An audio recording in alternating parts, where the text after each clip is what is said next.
It makes this process occur, which is called a contraction. Only way the myosin head moves is if it has what? There we go. Okay? ATP will be used. Myosin head moves, attaches to actin, pulls because of the energy from ATP. Now you have tension generated. And guess what? It starts all over. It's a cycle. It's a cycle. So what do we call it? We call it a contraction what? Cycle. Okay. Contraction cycle will not occur unless you have what? Got it? Now, will you generate tension? Will you generate tension with ATP? You have ATP. Let's say you have plenty of ATP. Will you be able to generate tension with just the ATP? What else do you need? So I don't care how much the actual myosin head is moving. I do not care. If myosin head can't attach to the actin, are you going to have tension generated? You have to have that tropomyosin pulled off, don't you? But that's only going to happen if what happens? Calcium binds to what? Troponin, makes its change, troponin falls off, and pulls who with them? Tropomyosin. That's the only way your myosin head is going to attach to the actin. Okay? So coupled with contraction, you must have what? Gotta have that. And what we're going to look at is something we've already been the masters of. What actually causes the calcium to go into the muscle cell is what? Ah, beautiful. We've heard of calcium before, haven't we? We have heard of calcium before. It's a calcium ion. And we've associated with what before? We've associated with nerves. Yes, the nerve. And we know that nerves do what? Generate what? Action. Okay? So yes, the only way, and what is an action potential, basically, is what's produced in the process of what we call what?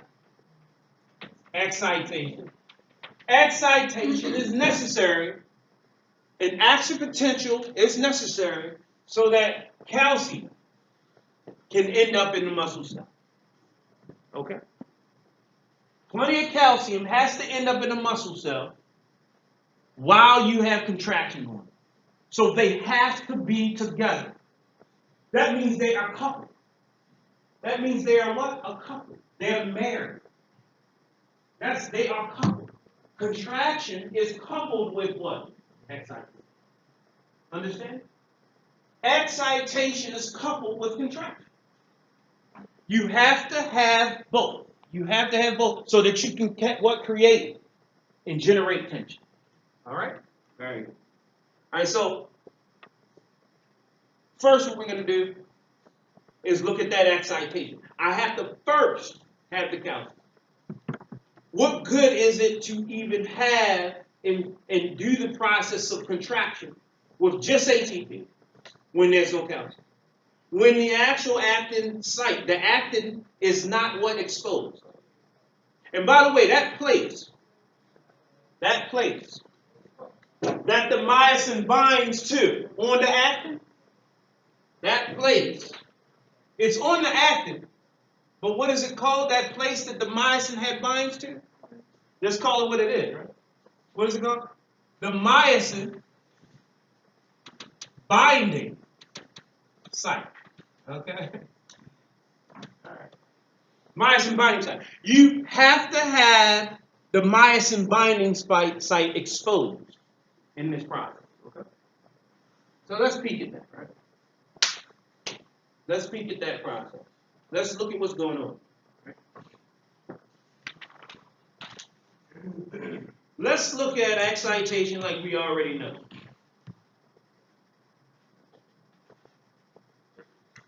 Let's go to a place that we're familiar with. Oh, so familiar with.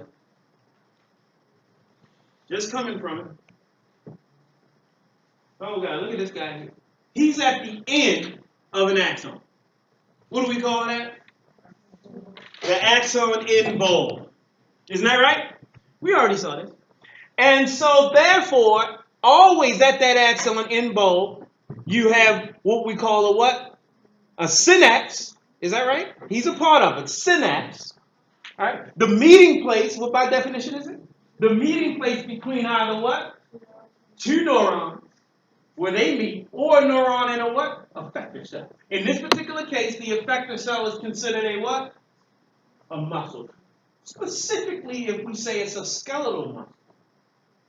If it's a muscle in general, right?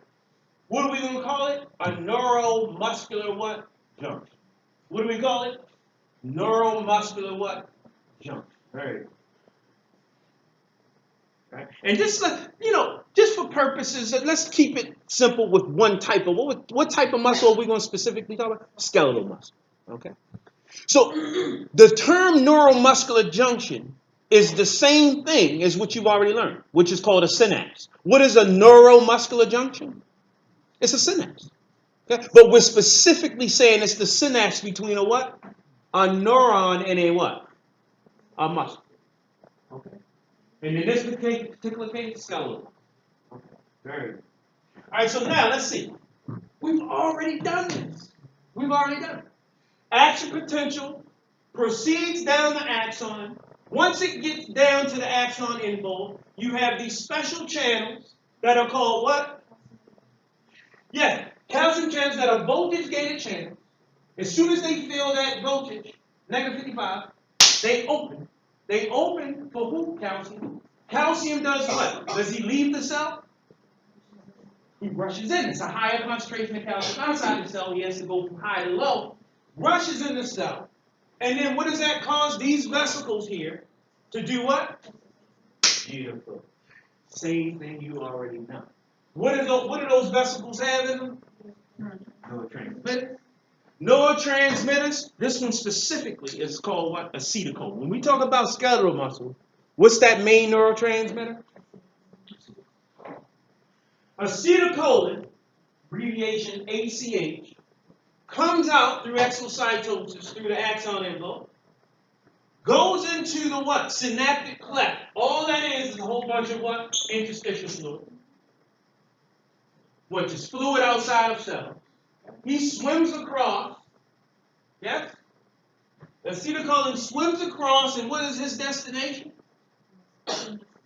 Yeah. It's like New Jersey to Manhattan. He's swimming across the Hudson River. And his destination is what? Manhattan, which is the actual muscle cell. The actual sarcolemma. Okay? And what's going to be in that sarcolemma? Like we learned in chapter 5, receptors. Yeah? And this specific one is called an ionotropic receptor, which means he's a 2-in-1 deal. Not only can he bind to a ligand, but he's also a what? A channel himself. Is that right? So as soon as he binds to the acetylcholine, he opens up his channel and lets in what? He lets in the actual what? So, what type of potential could be generated or what?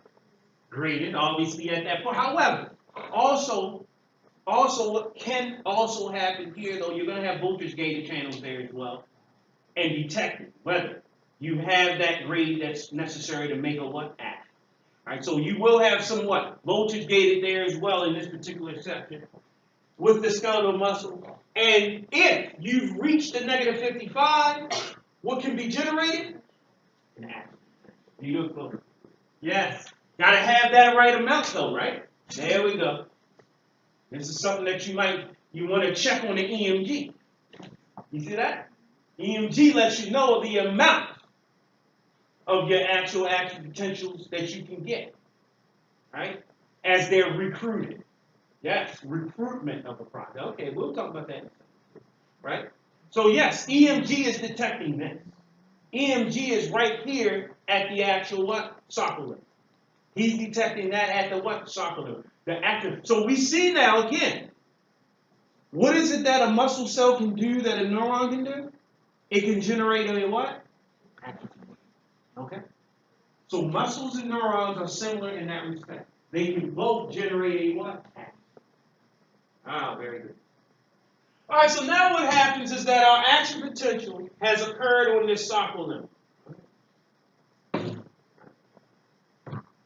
All right, and so now, what does that actual action potential do? It runs along, just like an action potential runs along an action potential runs along, it propagates down the sarcolemma of a muscle cell. And then once it gets to this special place here, once it gets to this, and here it is, here's our action potential was generated here at that synapse, and then does what? Propagates down the sarcolemma. What does it do?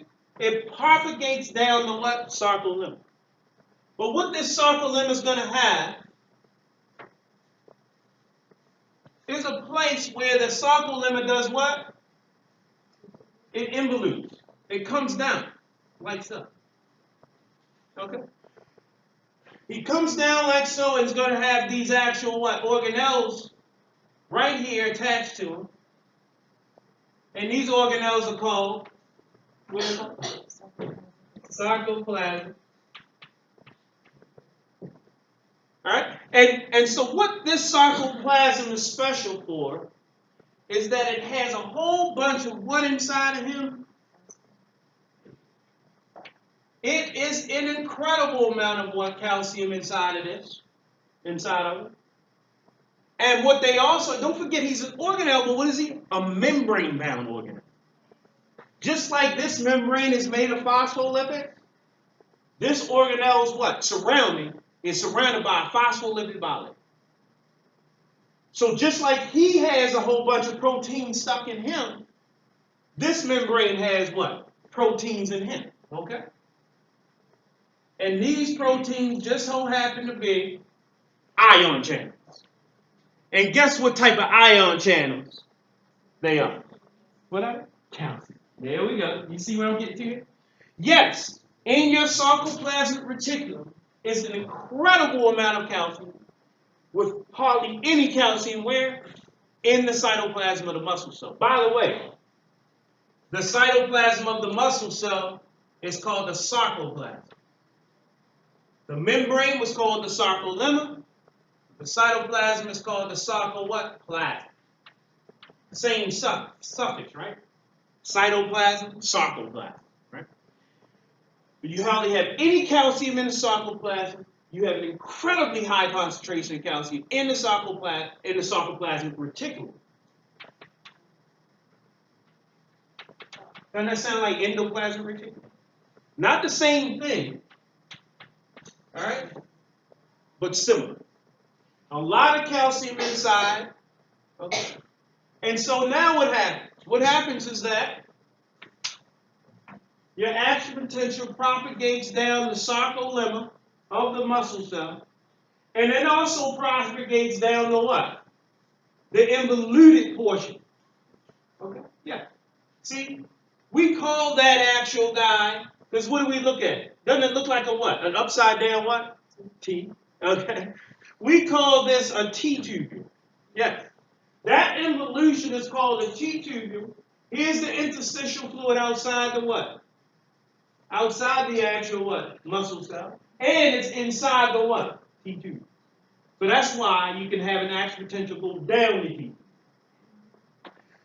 Action potential goes down the T-tubule, and then it goes to the what? Sarcoplasmic reticulum's membrane. Okay? So you're going to have your action potential propagated down sarcolemma, then down to what? T-tubule, okay? To the point where it gets to the what? Sarcoplasmic reticulum's membrane, and then that action potential will come across another what? Voltage-gated channel, which is a calcium one, right?